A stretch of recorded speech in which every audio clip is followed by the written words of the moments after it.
Mi nombre es Fabiola, y a mis 65 años, la vida me ha enseñado que nada es para siempre, ni siquiera el amor de tu propia familia.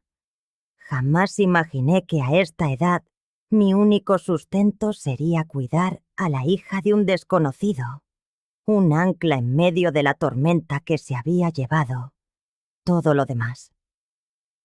La catástrofe comenzó hace 8 meses, el día que perdí mi casa. 40 años de mi vida se desvanecieron con la firma de un papel. 40 años invertidos en la creencia de que tendría un refugio donde envejecer con dignidad. Pero las deudas médicas que dejó mi difunto esposo, sumadas a mi propia ingenuidad, se cobraron el único hogar que había conocido. Alejandro, mi único hijo, me acogió con los brazos abiertos. O eso fue lo que quise creer en aquel momento. La primera noche, el sofá de la sala me sirvió de cama. «Es solo temporal, mamá», me aseguró Alejandro, mientras su esposa, Karime, me estudiaba con la misma expresión con que se evalúa un mueble viejo y estorboso. A sus 32 años, Karime era una mujer de cabello negro impecable y una sonrisa que jamás alcanzaba a calentar la frialdad de su mirada.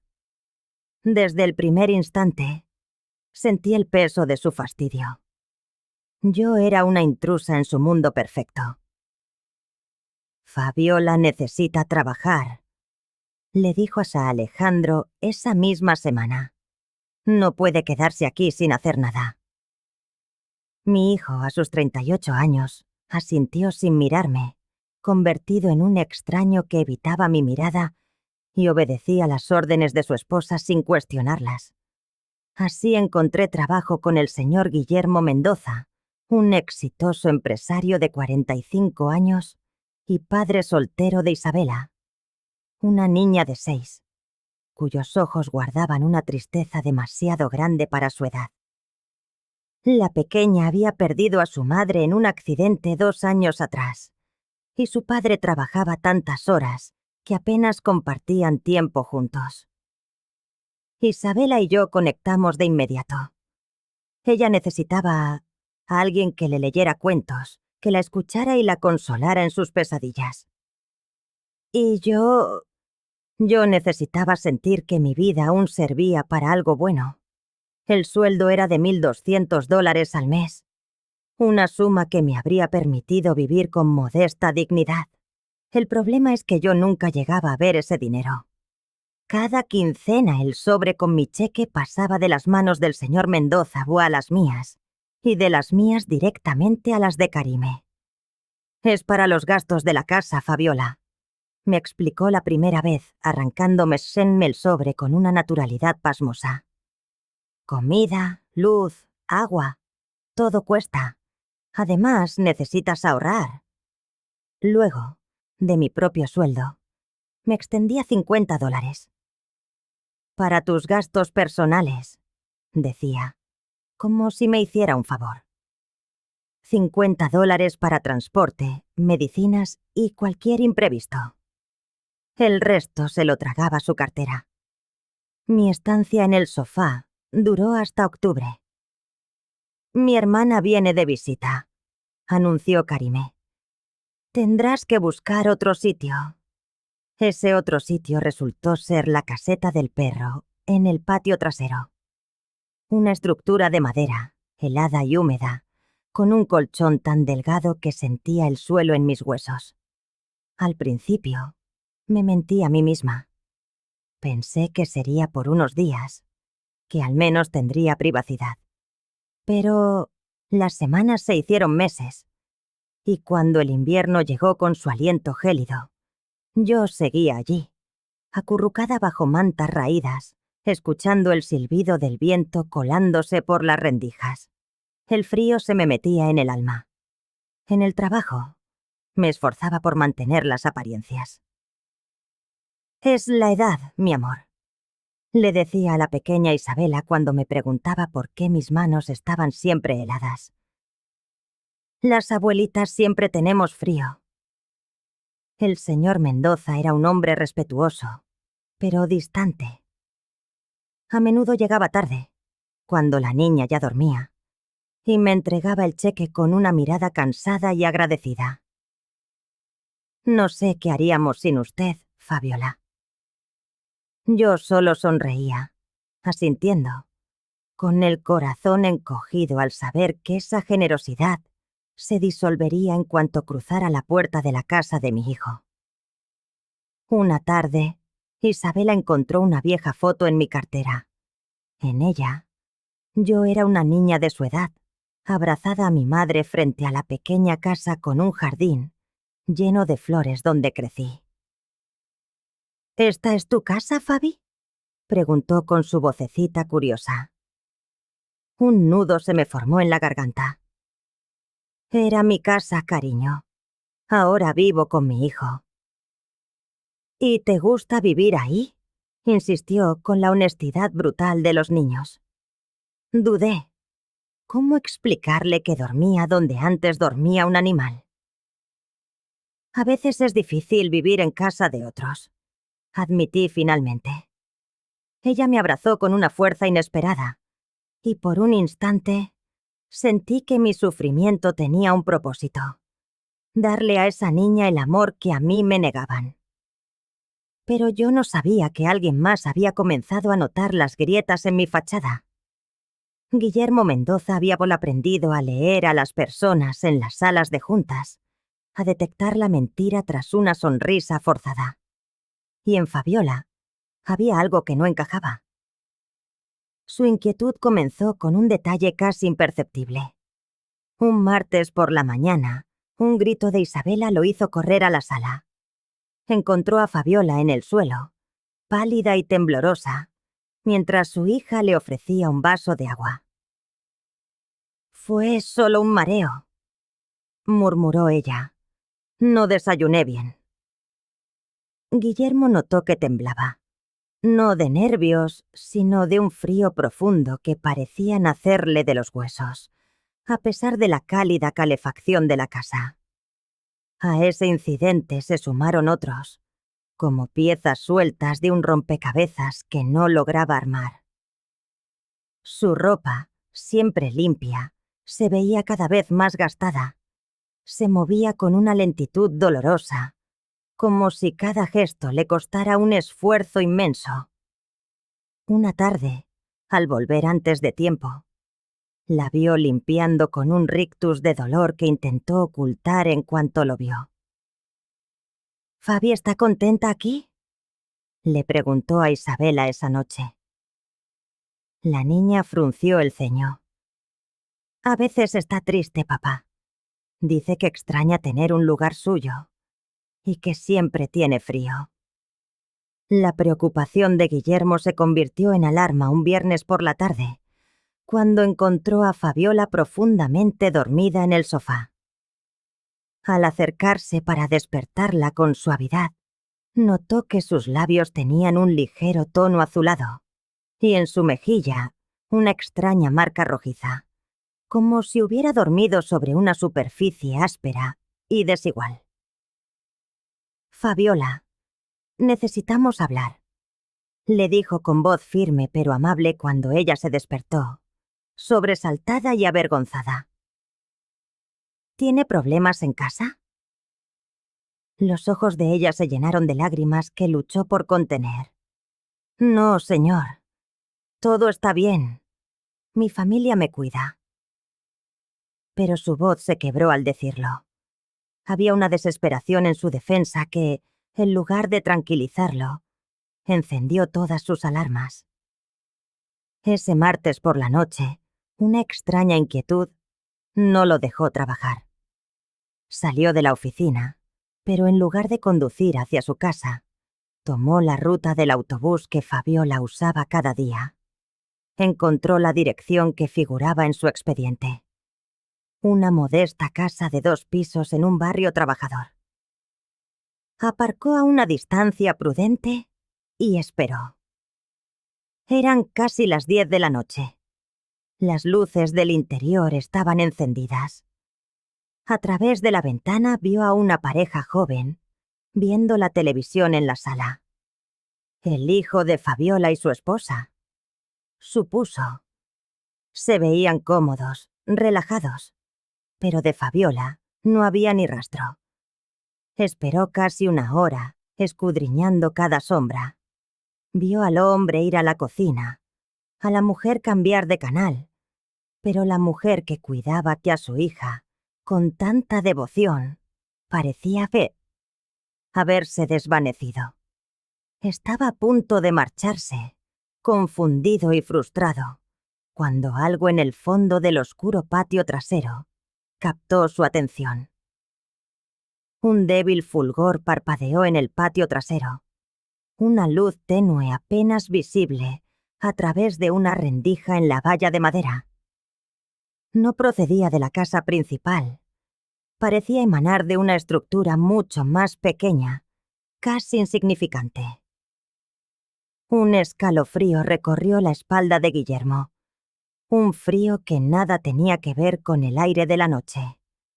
Apagó el motor del coche, sumiendo la calle en el silencio, y descendió con un sigilo que no sabía que poseía. Caminó por la acera hasta encontrar un ángulo que le ofreciera una visión clara del patio. Y lo que vio le robó el aliento. En una esquina olvidada del jardín se alzaba una caseta de perro. A través de su diminuta y única ventana se filtraba el resplandor amarillento de una linterna. Dentro de aquel espacio claustrofóbico se movía una silueta, una figura que a pesar de la distancia y la penumbra, reconoció al instante. Era Fabiola, pero no estaba de visita, ni limpiando. Estaba viviendo allí. Guillermo se aferró a la valla con tanta fuerza que sintió la madera clavarse en sus palmas, mientras la rabia y la incredulidad bullían en su pecho. La mujer que cuidaba a su hija con una devoción y un amor que a él mismo le conmovían. La que velaba por cada detalle del bienestar de Isabela, dormía en una caseta para perros, como un animal. De pronto, todo encajó con una claridad brutal y dolorosa. Su palidez constante, el cansancio perpetuo en sus ojos, la ropa gastada, la alarmante pérdida de peso, las marcas en su rostro por dormir sobre superficies duras. No eran los signos de problemas familiares ordinarios. Eran las cicatrices de un abuso sistemático, de una crueldad que su mente se negaba a comprender. Se quedó allí, inmóvil durante varios minutos, observando la luz moverse en el interior de aquella estructura miserable, consciente de que la mujer a la que había llegado a respetar y apreciar estaba acurrucada en ese cubículo helado, buscando un axpo de calor en medio de la más absoluta humillación. Cuando finalmente regresó a su coche, las manos le temblaban, pero en su pecho ardía una determinación de hierro. No sabía con exactitud qué ocurría en esa casa, pero iba a averiguarlo. Y cuando lo hiciera, se aseguraría de que Fabiola no volviera a pasar ni una sola noche más, como un perro abandonado en el frío. Aún no imaginaba que lo que había presenciado era solo la punta del iceberg de una maldad mucho más profunda. La mañana siguiente fue la más difícil de mi vida. Y no porque hubiese dormido peor que de costumbre en la caseta, sino porque, al llegar al trabajo, algo en la mirada de Guillermo había cambiado. Había una intensidad nueva en sus ojos, una preocupación que me desnudaba, que me hacía sentir completamente vulnerable. «Buenos días, Fabiola». Me saludó, con las mismas palabras de siempre. Pero su voz tenía un matiz distinto, más suave, más cauto. «Buenos días, señor Mendoza», respondí, colgando mi abrigo en el perchero. Las manos me temblaban ligeramente, no solo por el frío de la madrugada, sino por la extraña premonición de que algo estaba a punto de romperse. Isabela corrió hacia mí, como cada mañana, y me abrazó con esa fuerza arrolladora que solo tienen los niños cuando te quieren de verdad. Fabi, papá ha dicho que hoy podemos hacer galletas si termino los deberes de matemáticas. Le devolví la sonrisa, sintiendo cómo el calor de su abrazo contrastaba dolorosamente con el frío que llevaba instalado en los huesos desde hacía meses. Pues entonces, será mejor que nos pongamos con esos deberes cuanto antes, ¿no crees? Pero durante todo el día, sentí la mirada de Guillermo sobre mí. Cuando creía que no me veía, lo descubría observándome desde el umbral de su estudio. Cuando servía el almuerzo de Isabela, él aparecía en la cocina sin motivo aparente. Era como si me estuviera estudiando, buscando confirmar una sospecha que ya anidaba en su mente. Cerca de las 3 de la tarde, mientras Isabela dormía la siesta, Guillermo se acercó con 2 tazas de café. ¿Podemos hablar un momento?, preguntó, ofreciéndome una. El estómago se me encogió. Las conversaciones serias nunca traían nada bueno. Asentí en silencio y lo seguí hasta el salón. Me senté en el borde del sofá, tensa, como si estuviera lista para salir corriendo en cualquier momento. Guillermo se sentó en el sillón de enfrente. Sus ojos oscuros, fijos en los míos, tenían una intensidad que me hacía desear desaparecer. «Fabiola», comenzó, con voz queda. «Anoche pasé con el coche por su barrio. Sentí como si el aire me faltara en los pulmones». «¿Por qué haría usted eso, señor Mendoza?» «Porque estoy preocupado por usted», admitió, inclinándose ligeramente hacia adelante. «He notado muchas cosas que me inquietan. El cansancio, que siempre tiene frío, la pérdida de peso, y anoche...» Hizo una pausa, como si las palabras le costaran un esfuerzo físico. Yo ya sabía lo que venía. «Anoche la vi, en la caseta del perro». Las lágrimas que había contenido durante meses brotaron por fin, no de alivio, sino de puro terror. Si Guillermo lo sabía, si él decía algo, Karime haría de mi vida un infierno aún peor. O peor aún, se desharían de mí para siempre. «No es lo que parece», murmuré entre sollozos, secándome las mejillas con el dorso de la mano. «Es algo temporal, hasta que encuentre otra cosa». «Fabiola», dijo Guillermo, y su voz, aunque gentil, era firme.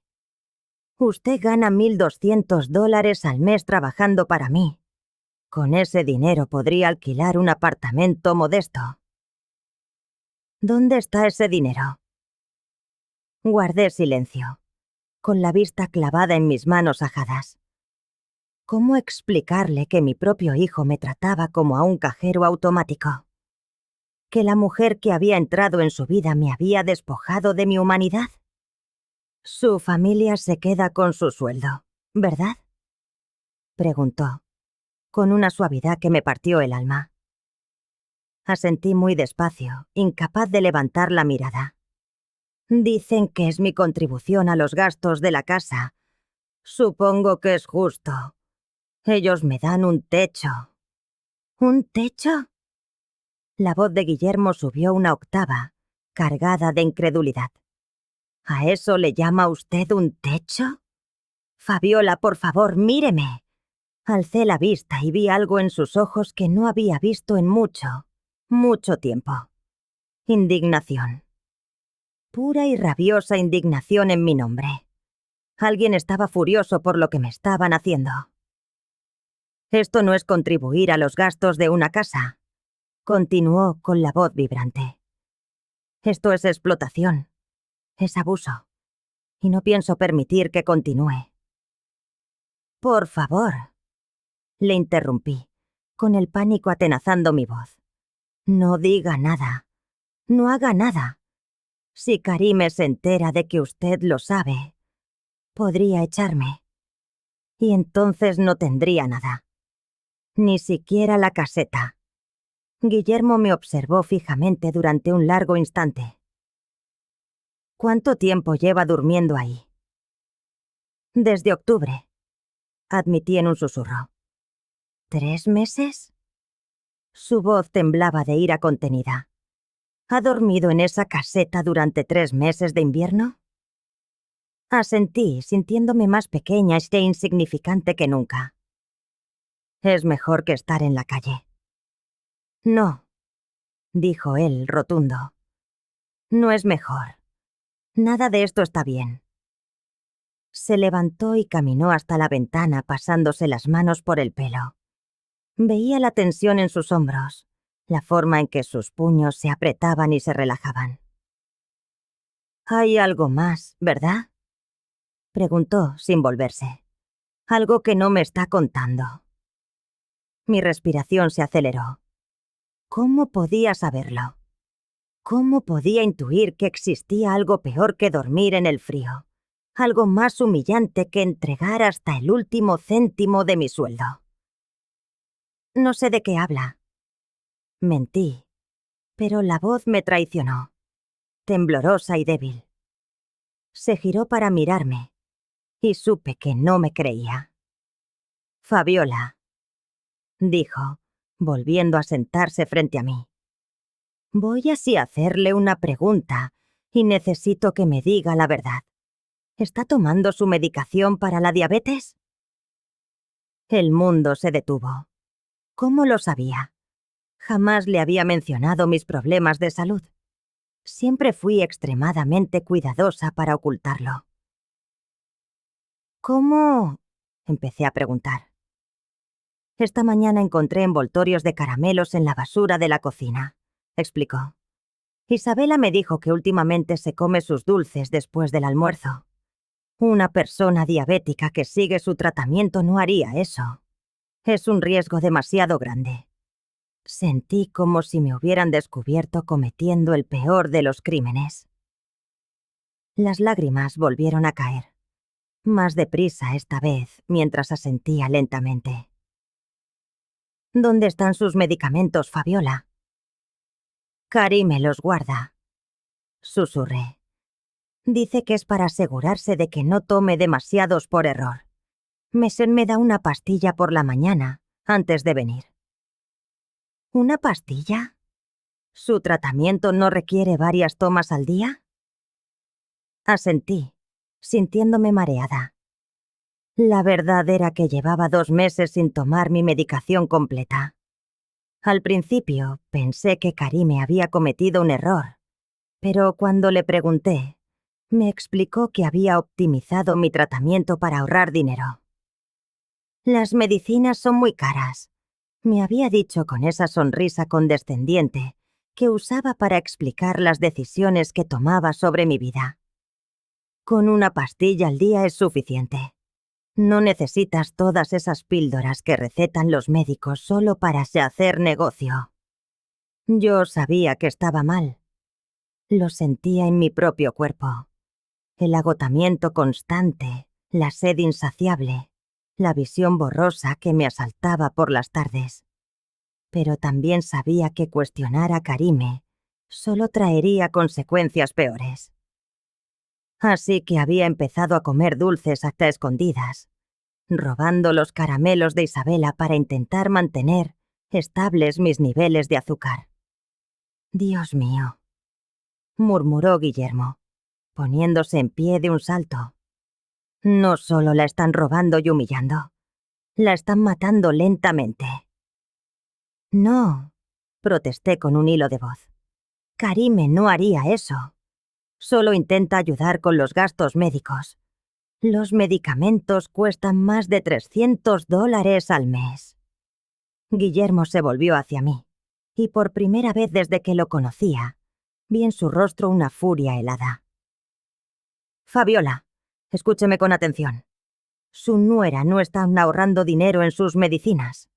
Si solo compra una fracción de lo que usted necesita, sigue gastando dinero en la farmacia.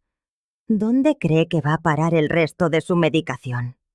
La pregunta me golpeó como un puñetazo en el estómago. Nunca lo había pensado. Si Karime compraba mis medicinas pero solo me daba una pequeña parte, ¿qué hacía con el resto? No lo sé, admití, aunque una sospecha terrible comenzaba a formarse en Donimenote. Creo que su nuera está vendiendo sus medicamentos, dijo Guillermo, con una voz desprovista de toda emoción.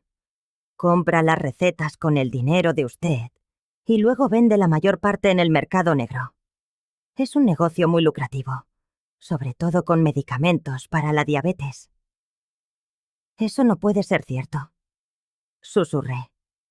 Pero mientras lo decía, recordé fragmentos de conversaciones que había oído a medias. Karime hablando por teléfono sobre entregas y clientes fijos. Alejandro preguntándole por un dinero extra que había aparecido en la cuenta. ¿Ha visto alguna vez las cajas de sus medicinas?, preguntó Guillermo. Negué con la cabeza. Karime siempre decía que las tiraba para ahorrar espacio, que guardaba las pastillas en organizadores especiales. Fabiola, dijo Guillermo, sentándose de nuevo y tomando mis manos entre las suyas. Lo que le están haciendo no solo es cruel, es un delito. Y si no hacemos algo pronto, su salud se va a deteriorar de forma irreversible. Miré nuestras manos unidas y sentí algo que no había experimentado en meses. Una chispa de esperanza. Pero la apagué de inmediato. La esperanza era peligrosa. La esperanza solo me haría más vulnerable a una decepción aún mayor. No puedo hacer nada, dije. No tengo a dónde ir. No tengo dinero. Si me enfrento a ellos, acabaré en la calle.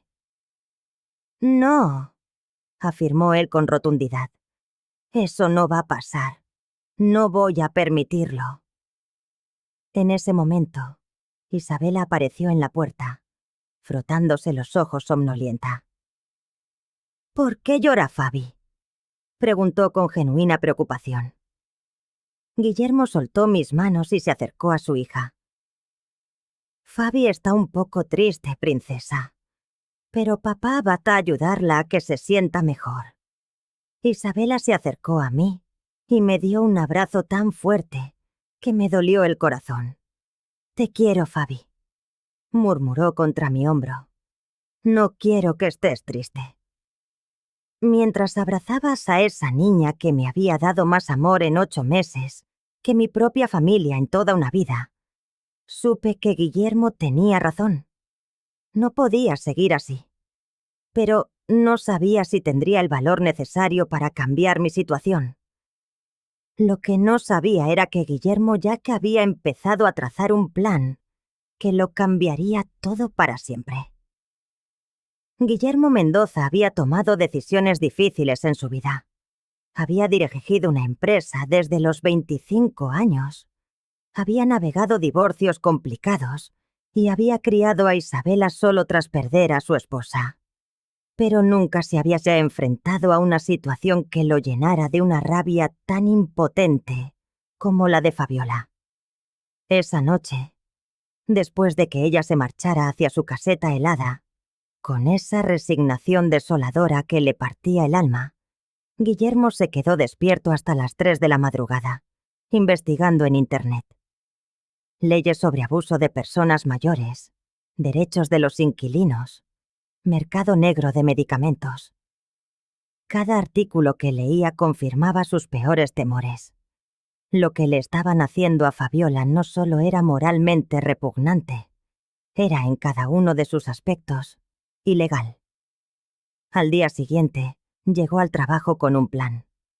Pero antes de ponerlo en marcha, necesitaba más información. Y para conseguirla, tendría que hacer algo que nunca pensó que haría: espiar. Fabiola, le dijo cuando ella llegó esa mañana. Hoy saldré temprano de la oficina.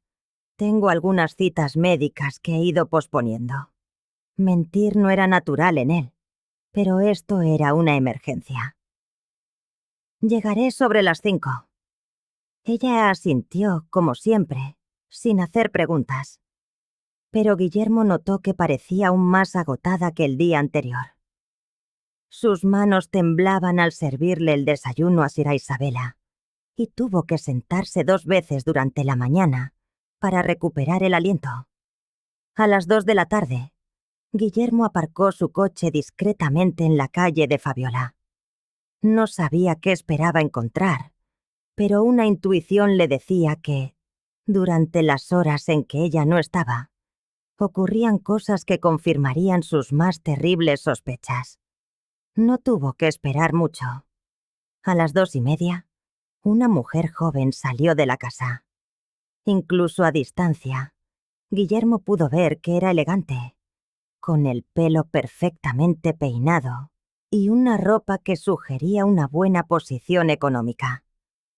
Definitivamente, no era alguien que necesitara robar el sueldo de una anciana para sobrevivir.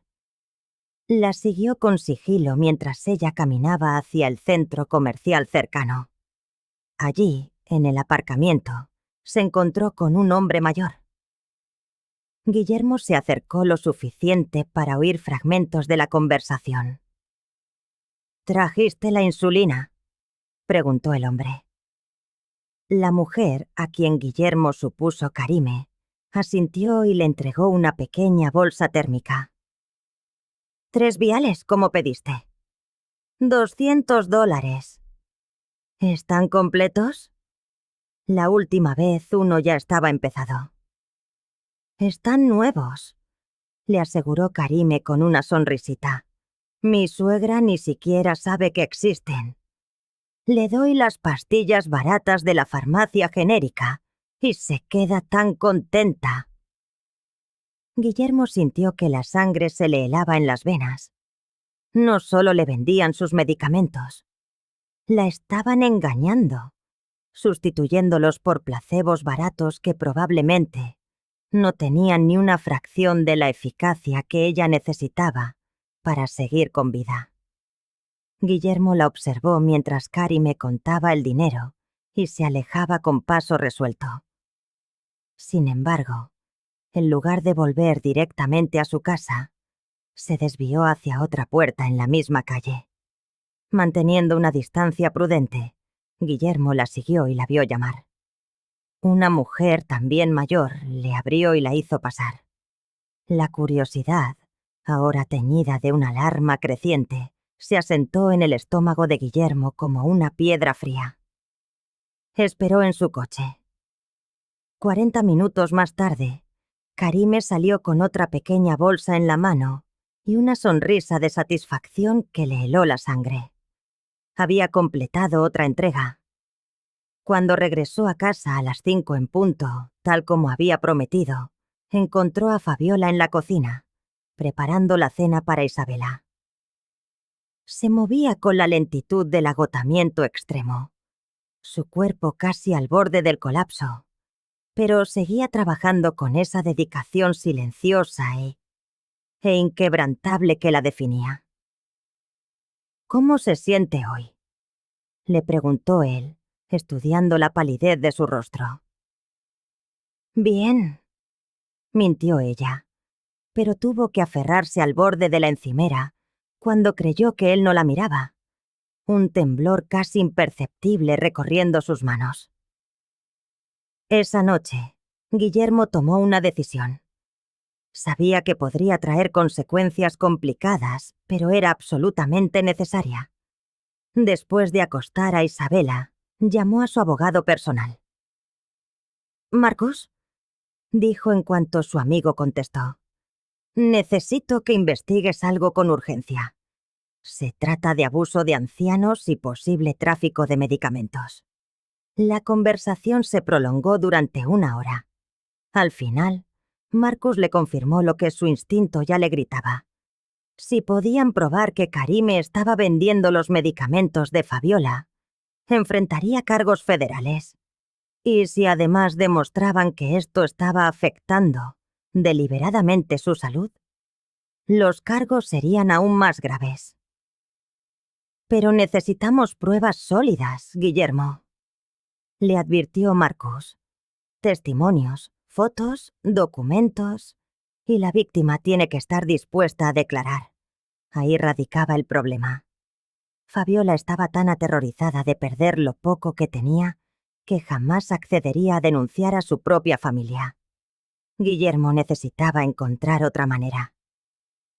Al día siguiente, puso en marcha la segunda fase de su plan. Fabiola, le dijo durante el desayuno, quiero que vea a mi médico personal. Solo como precaución, para asegurarme de que goza de buena salud. Ella se tensó de inmediato. No es necesario, señor Mendoza. Estoy bien. Por favor, insistió él, su tono amable pero firme. Es importante para mí. Como su empleador, debo asegurarme de que está recibiendo la atención médica adecuada. El seguro de la empresa cubrirá todos los gastos. Le costó 30 minutos de persuasión gentil, pero finalmente, ella aceptó. Guillermo concertó la cita para esa misma tarde. 3 horas después, estaba sentado en la consulta del doctor Harrison, junto a Fabiola, escuchando un diagnóstico que lo llenó de una furia asesina. Sus niveles de glucosa son peligrosamente altos, explicó el doctor, con la vista fija en los resultados de los análisis. ¿Cuánto tiempo lleva sin tomar su medicación completa? Fabiola lanzó una mirada de pánico a Guillermo, antes de susurrar. He estado tomando mis pastillas. Todos los días. El doctor frunció el ceño. ¿Podría traer sus medicamentos la próxima vez? Me gustaría revisar exactamente qué está tomando, porque estos niveles sugieren que su tratamiento no está funcionando en absoluto. Yo no los tengo conmigo, admitió Fabiola con la voz apenas audible. Mi nuera los guarda. ¿Su nuera los guarda? ¿Y por qué no los tiene usted? Repitió el doctor, intercambiando una mirada significativa con Guillermo. ¿Por alguna razón en particular? Dice que es más seguro así, murmuró Fabiola, visiblemente incómoda. El doctor Harrison había trabajado con Guillermo durante años y conocía su carácter. Cuando Guillermo le hizo una seña casi imperceptible, comprendió que allí estaba ocurriendo algo mucho más complejo. Señora Fabiola, dijo el doctor con delicadeza, me gustaría hacerle algunas preguntas más, si no le importa. ¿Podría decirme exactamente qué medicamentos está tomando y con qué frecuencia? Durante los siguientes 20 minutos, la verdad completa emergió, dolorosa y cruda. Fabiola admitió que solo tomaba una pastilla genérica por las mañanas, que no había visto a un endocrinólogo en 6 meses y que se había sentido progresivamente peor, pero que Karime le aseguraba que era normal a su edad. Señora, dijo el doctor finalmente, su voz grave. Con todo respeto, su nuera no está cualificada para gestionar su condición médica. Su diabetes está completamente descontrolada. Sin una intervención inmediata, corre el riesgo de sufrir complicaciones muy serias. Daño renal, problemas cardíacos, incluso un coma diabético. Fabiola palideció. ¿Tan grave es? Sí, confirmó el doctor. Necesita empezar un tratamiento adecuado de inmediato y que otra persona supervise su medicación. Cuando salieron de la consulta, Fabiola estaba en silencio, procesando el peso de aquellas palabras. Guillermo la acompañó hasta su coche y antes de que subiera, se volvió hacia ella. Fabiola, necesito decirle algo y espero que pueda confiar en mí. Ella lo miró con unos ojos cansados y asustados.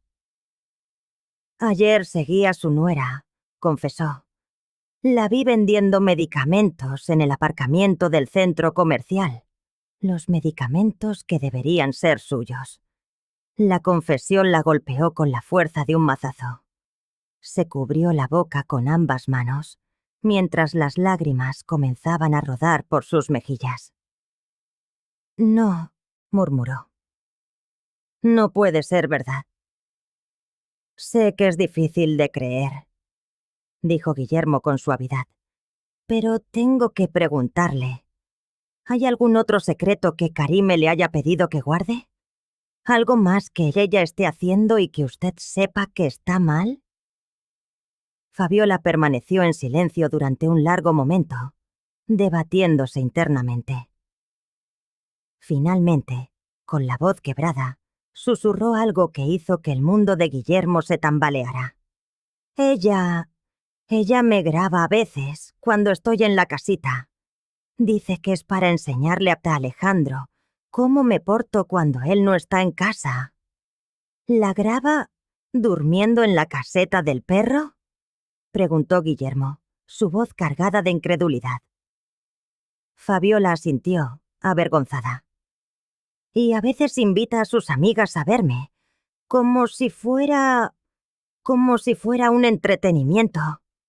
Guillermo cerró los ojos y respiró hondo, tratando de controlar la rabia que amenazaba con consumirlo. No era solo abuso, no era solo explotación financiera. Era una tortura psicológica sistemática, diseñada para aniquilar por completo la dignidad de una mujer de 65 años. Fabiola, dijo, abriendo los ojos y mirándola directamente. Esto se va a terminar. Ahora mismo. Hoy. No puedo, sollozó ella. No tengo a dónde ir. No tengo dinero. Alejandro es lo único que me queda. Alejandro no es su hijo, dijo Guillermo con firmeza. Un hijo no permite que esto le ocurra a su madre. Y usted no está sola. Me tiene a mí. Esa noche, mientras Fabiola dormía en su caseta helada, sin saber que sería la última vez, Guillermo ultimó un plan que lo cambiaría todo para siempre. Lo que no sabía era que, al día siguiente, todo estallaría de una forma que nadie había previsto. La mañana del viernes amaneció diferente. Yo podía sentirlo en el aire, en la forma en que el señor Mendoza me miraba, en la determinación de su voz cuando me pidió que me sentara, porque tenía algo importante que decirme. Fabiola, comenzó, mientras Isabela jugaba tranquilamente en su cuarto. Anoche hablé con mi abogado. Lo que le está pasando no solo está mal, es ilegal. Y hoy vamos a ponerle fin. Sentí como si el suelo se abriera bajo mis pies. Por favor, señor Mendoza, no haga nada. Si Karime se entera, ya se va a enterar, me interrumpió con suavidad. Porque vamos a decírselo nosotros, juntos. Mi respiración se aceleró. No puedo enfrentarme a ellos. Usted no entiende cómo es Karime cuando se enfada. Y Alejandro, él siempre la defiende. Guillermo se acercó y se arrodilló frente a mí, tomando mis manos entre las suyas. Escúcheme bien. Usted no va a enfrentarse a ellos sola. Yo estaré ahí. Mi abogado estará ahí. Y tengo una propuesta que lo va a cambiar todo. ¿Qué tipo de propuesta? Un nuevo trabajo. Un lugar donde vivir. Seguro médico completo y la posibilidad de recuperar todo el dinero que le han robado. Las lágrimas comenzaron a brotar antes de que pudiera detenerlas. Sonaba demasiado bueno para ser verdad. ¿Por qué haría usted eso por mí? Porque Isabela la quiere, dijo con sencillez. Y porque es lo correcto.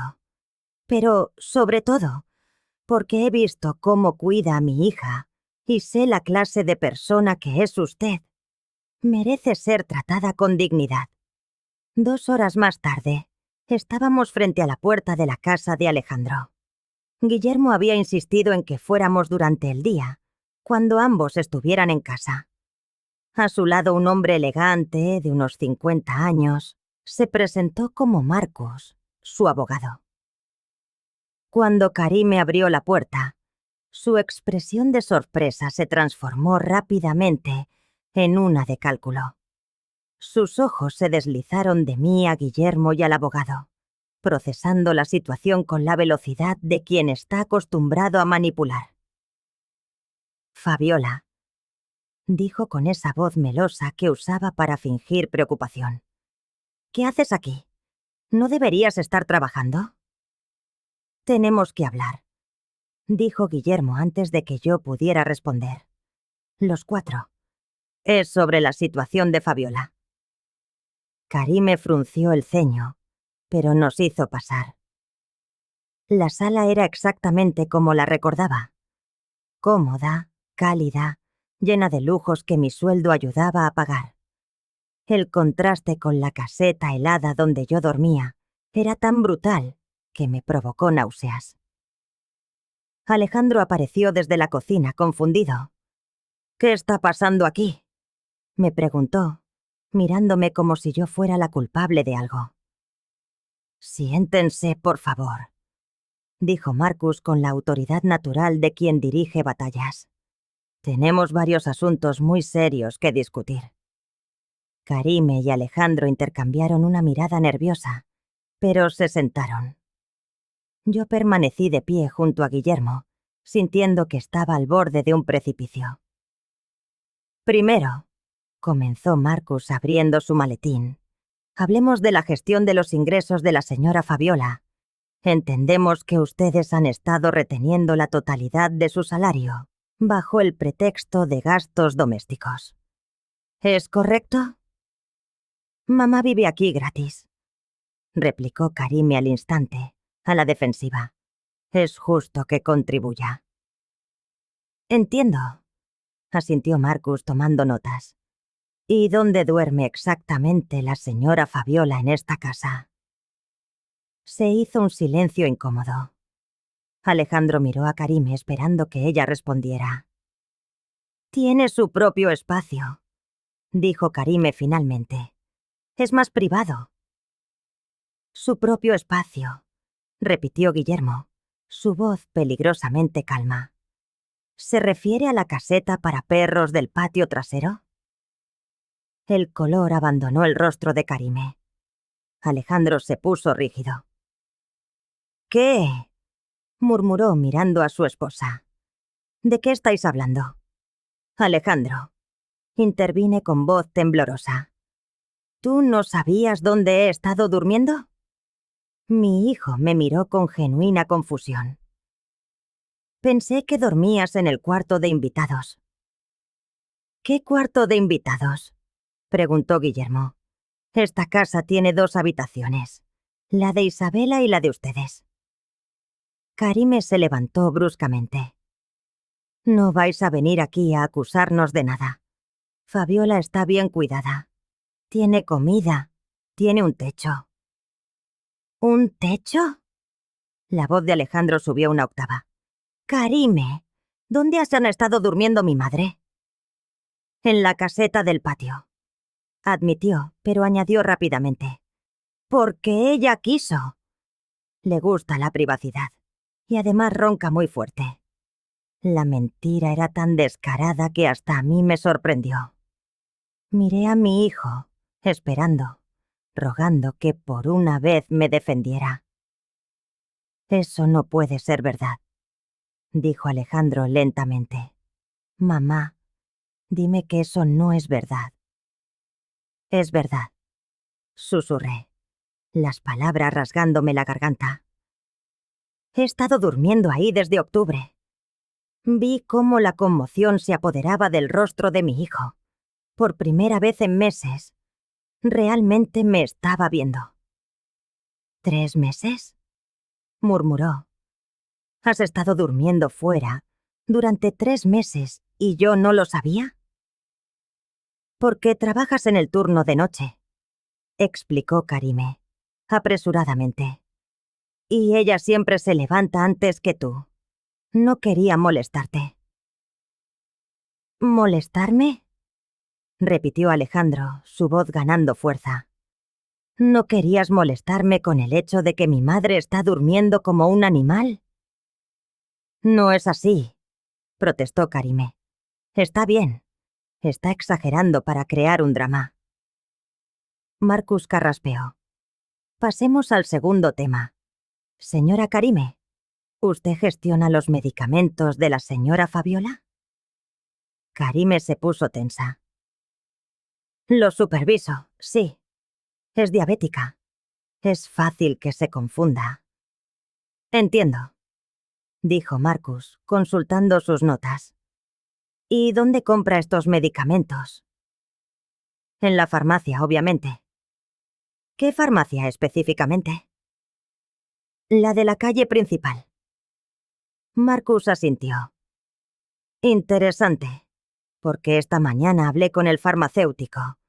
Me confirmó que la receta de la señora Fabiola requiere 3 medicamentos distintos, varias veces al día. ¿Le está dando los 3? El silencio que siguió fue ensordecedor. Le doy lo que necesita, dijo finalmente. ¿Qué significa eso exactamente? Presionó Marcus.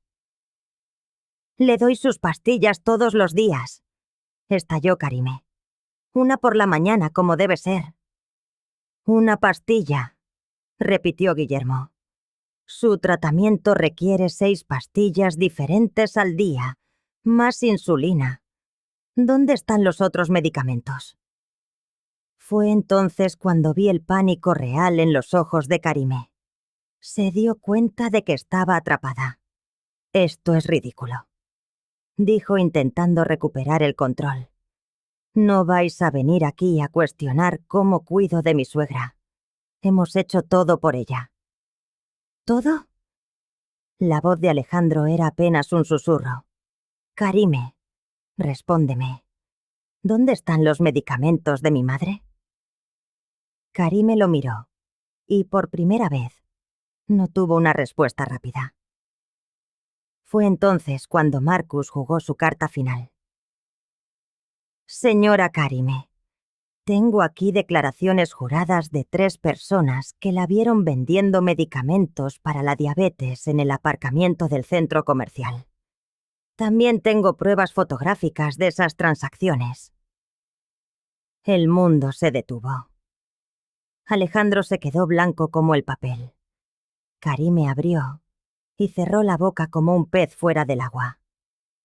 Eso es mentira, balbuceó.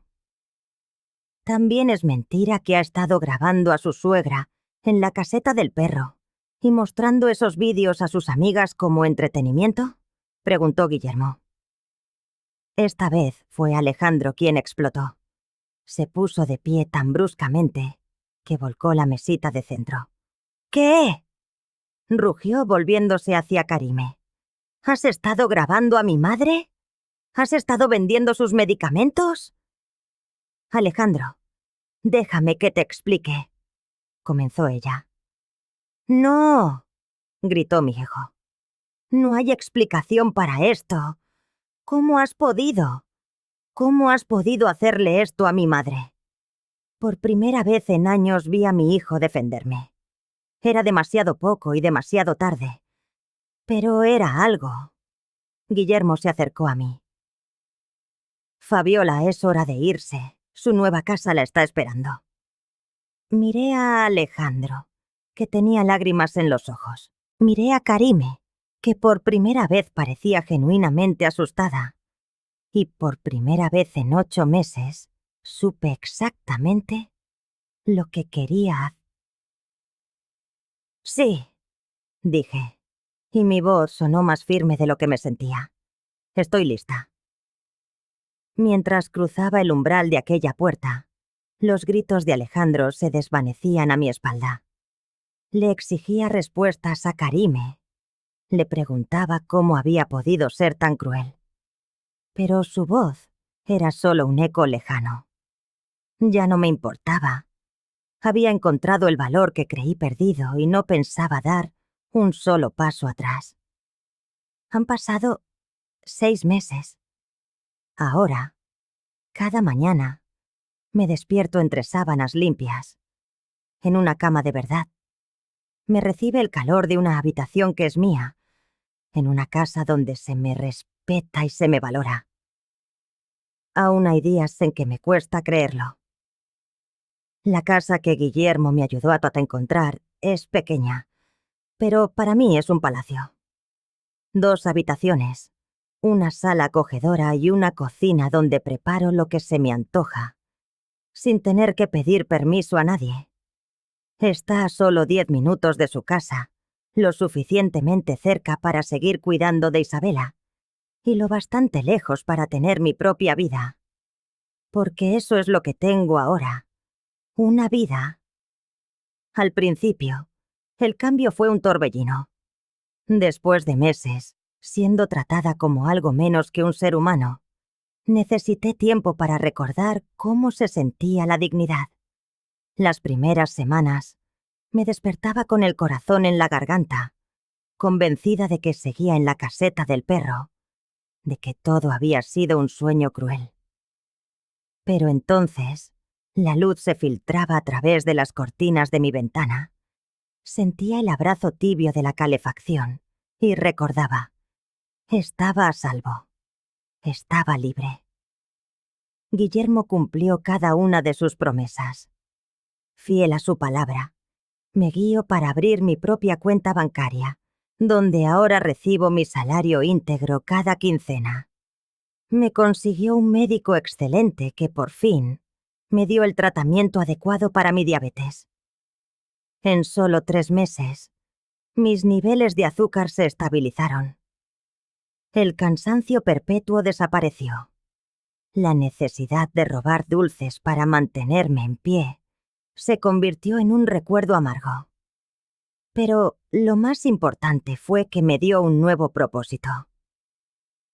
Fabiola, me dijo un día, pocas semanas después de mi mudanza. He estado pensando en expandir mi empresa. Quiero abrir una guardería para los hijos de los empleados.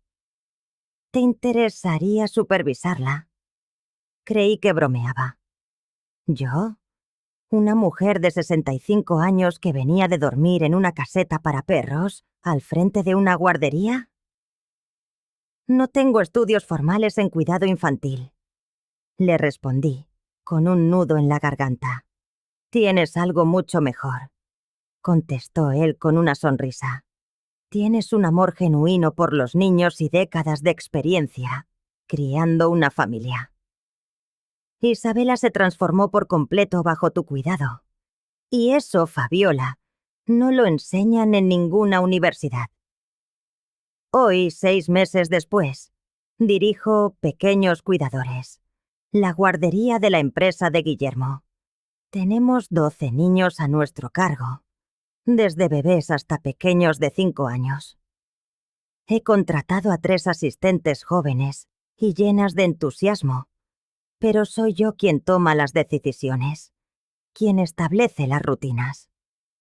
Soy yo quien los abraza cuando lloran y celebra con ellos cada nuevo logro.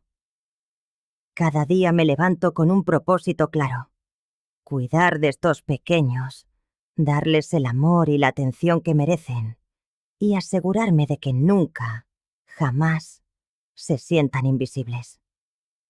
Mi nueva posición vino con un salario de $2,000 al mes, casi el doble de lo que ganaba antes. Pero más allá del dinero, está la satisfacción de saber que estoy construyendo algo valioso, que marco una diferencia real en la vida de estas familias. Isabela sigue siendo mi niña especial. Ahora viene a la guardería después del colegio y me ayuda con los más pequeños. Se ha convertido en una hermana mayor maravillosa que les lee cuentos y los guía en sus proyectos de arte. Verla florecer así me llena de un orgullo indescriptible. En cuanto a mi familia anterior, esa es una historia más complicada. Marcus, el abogado de Guillermo, llevó adelante las acusaciones contra Karime. Las pruebas eran abrumadoras. Las fotografías de las transacciones de mis medicamentos, los testimonios de quienes compraban mi insulina, incluso videos que encontraron en su teléfono, donde me grababa en la caseta como si fuera un animal de zoológico. Karime fue arrestada y acusada de abuso de personas mayores, tráfico ilegal de medicamentos y explotación financiera. Tras un proceso de 4 meses, fue sentenciada a 18 meses de prisión y 5 años de libertad condicional.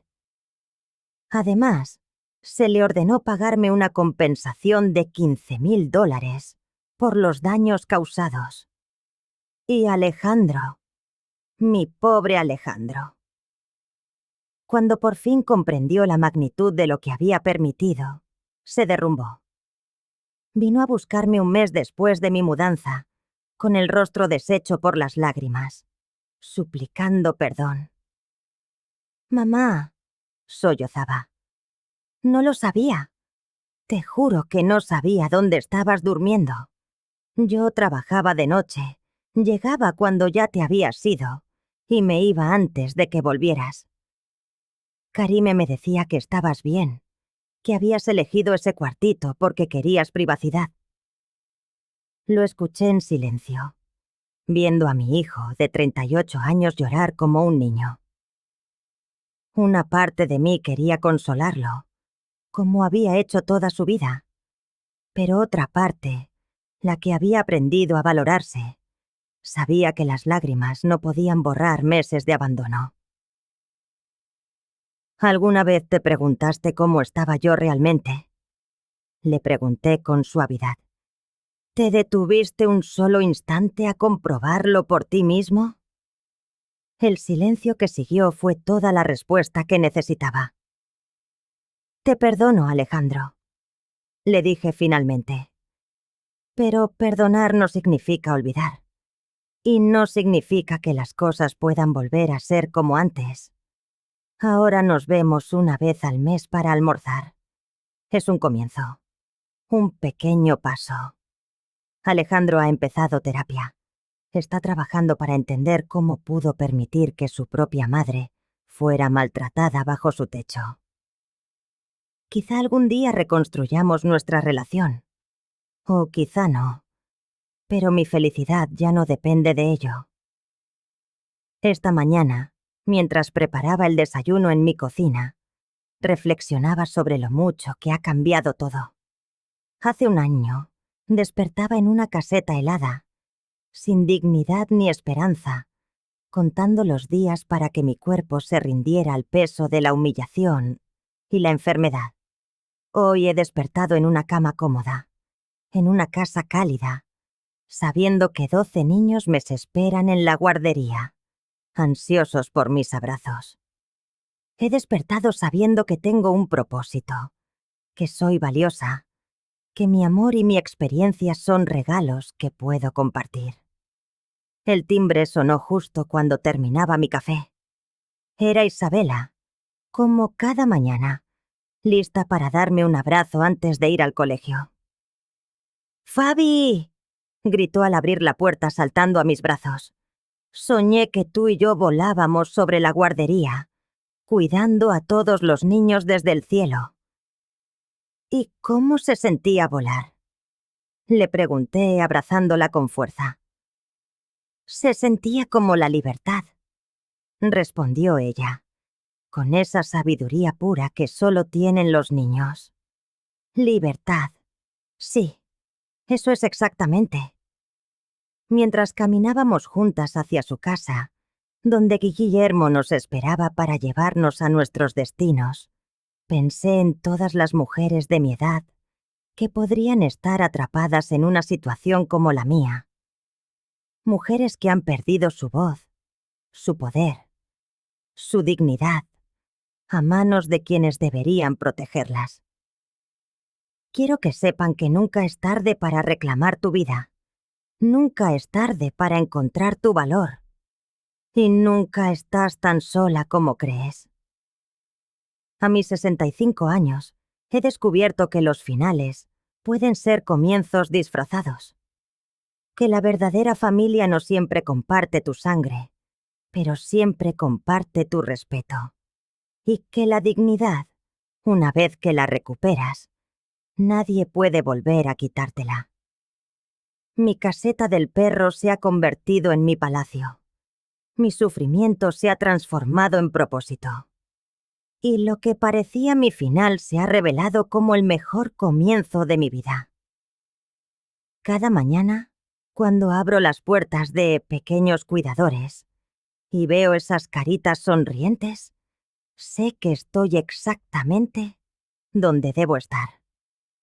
Ya no como la víctima que fui, sino como la mujer fuerte que siempre debí ser. La vida, he descubierto, puede empezar de nuevo a cualquier edad. Solo se necesita el valor para tomar una decisión. La decisión de valorarte a ti misma. Y cuando lo haces, el mundo te demuestra que está lleno de personas como Guillermo, personas dispuestas a ayudarte a volar. Hoy, vuelo libre. Mañana, haré lo mismo.